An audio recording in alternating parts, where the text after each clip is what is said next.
There are places where men speak, and there are places where God speaks. Throughout the scriptures, mountains became places of prayer, surrender, and divine encounters. Today we are not worshiping the mountain. We are calling upon the Lord who answers those who seek Him. As we sing, may every distraction disappear. May your heart become quiet. May the Holy Spirit speak. Lord Jesus, we are listening. Jesu Anodanwa Mumakomo. Jesu Anodanwa Mumakomo. Jesu Anodanwa Mumakomo. Jesu Anodanwa Mumakomo. Jesu Anodanwa Mumakomo. Jesu Anodanwa Mumakomo.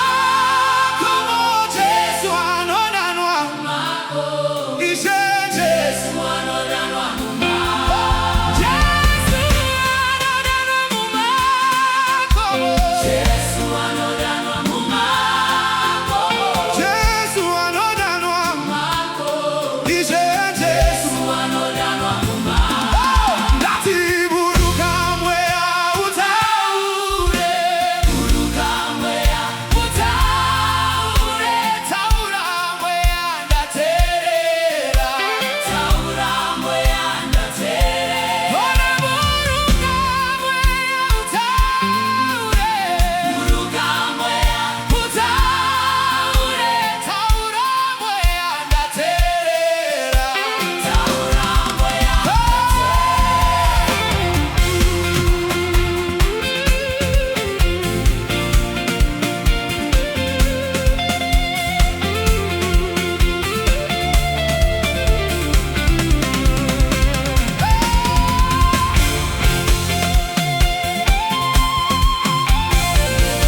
Jesus Christ, who reveals himself to those who seek him with all their hearts. May the Holy Spirit speak into your life. May your ears be open to hear his voice.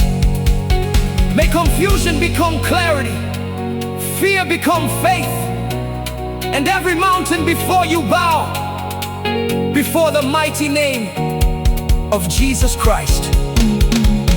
Keep seeking him. Keep listening to him.